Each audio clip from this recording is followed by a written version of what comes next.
In our previous lecture, successfully we have fetched all the cart detail items both for logged in user and guest user. Now what we will do, whatever result we are having, we are just going to display inside the cart page. So scroll down. Now we are going to work on this HTML part where in place of displaying static data, we are going to display dynamic data. This is our table body. Just close this table body. Above this, I will be writing PHP tag, and below this, I'm just going to close PHP. As I mentioned, I can have multiple items inside the cart. So this entire thing, I'm just going to wrap using this for each loop. And here, I will write my cart items inside which this entire result we have just stored. Then I will change the name. I will write as items. So inside this cart items, no matter how many times I am having, I'm just going to loop and all the items I'm going to show inside table body. Open this curly braces and then close curly braces here. Then next, copy this entire table body, cut it from here, create one new file. File name I will be writing 1 and inside this I'm just going to paste. Now what I have to do, all the double quotes I have to replace with single quotes and click on this replace all. Copy this complete thing, close. Inside this cart.php, here I will be writing echo and inside this double quotes, I'm just going to paste entire thing. Okay, very simple. Now accordingly, one by one, we have to display dynamic data. So first we are having this checkbox and inside this, I will also pass value. And inside this value, what data I have to store? I have to store product ID. Which product ID I am clicking? I just have to store that product ID. Then here, remove this. In place of this, from this item, okay, inside this, we will be having all the information. What I have to access? I have to access product title. So here, let me write product title. And before that, let me just access product ID here because in multiple places we are using. So here I will create one variable. Variable I will be writing product ID is equal to, from this item, I'm just going to access product ID. So here I will be passing this product ID, copy and paste. These are the column IDs which we are already having as a result inside this variable. So from there I am accessing and storing inside this variable. And that variable I am passing as the value. Then next, I will also calculate subtotal. Create one variable subtotal is equal to, here I will be writing item and inside this I will be passing product price.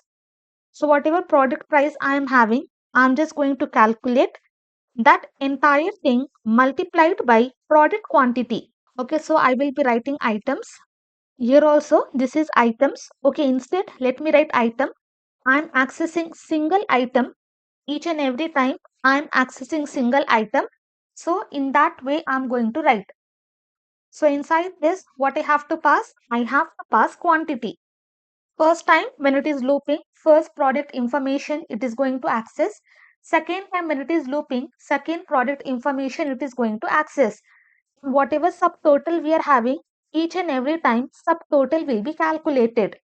Then next product image. As of now, we are having images inside this images folder. Later on, we are going to access all this from admin folder. So here, remove this, copy. Here I will be pasting. Inside this product title, let me write product image. Product image 1. Okay, exact same column names which we are having inside the database. Then inside alt, I will be passing this product title. Copy and inside this paste. Next, we are having quantity and quantity in this way, I'm just going to pass. Let me write product ID. Okay, we can have multiple quantities. So here I will be passing product ID. Then value, whatever quantity we are having, that value I have to pass. So quantity is present inside this item quantity. Copy and inside this I'm just going to paste.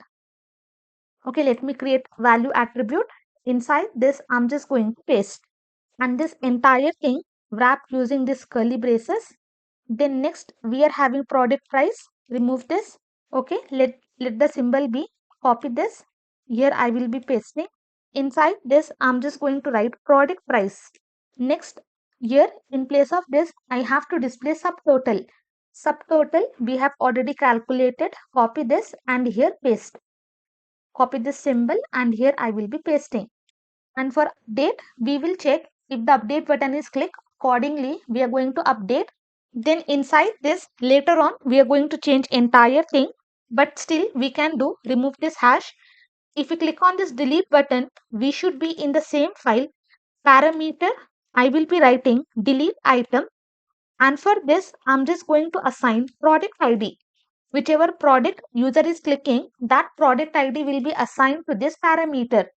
Now before seeing the output, let us see if everything is correct or not. So here, first thing we have to change is set. Okay, we have not passed that is set. Then here everything is fine.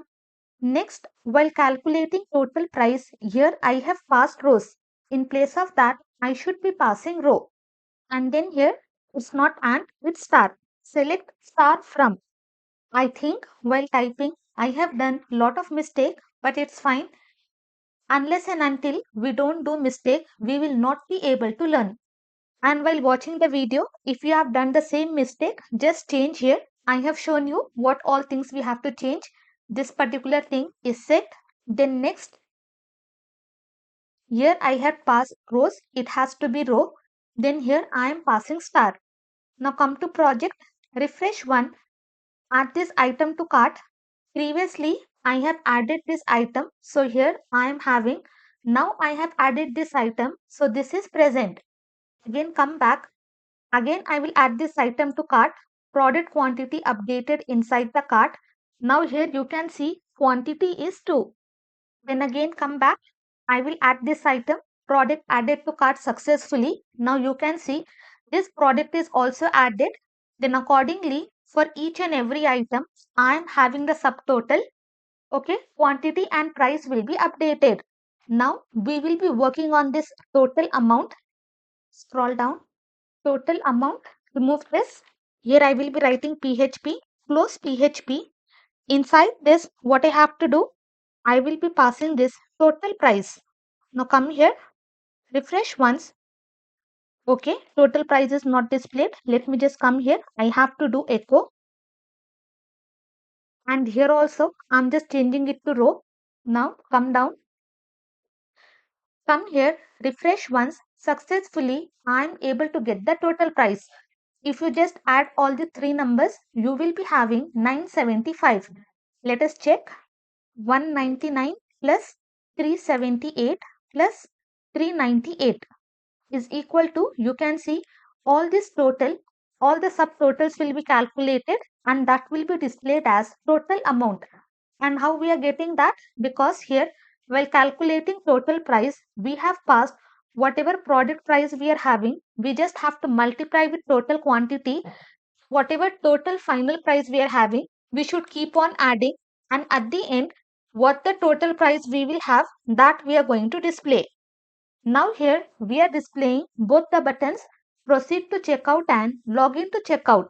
So now what we can do, if the user is logged in, only then we have to display this proceed to checkout. Else we have to display this login to checkout. So here above this I will be writing PHP tag. Here I will write if is set, and inside this I'm just going to pass my session. Here I will be writing username. Okay, if my username is set, then what I have to do? Okay, let me just write in this way. I will be writing if, close this PHP. If my username is set, only then I have to show this proceed to checkout. Else, write this PHP. Else, again colon, close this. Then in that case, what I have to display? I have to display this login to checkout.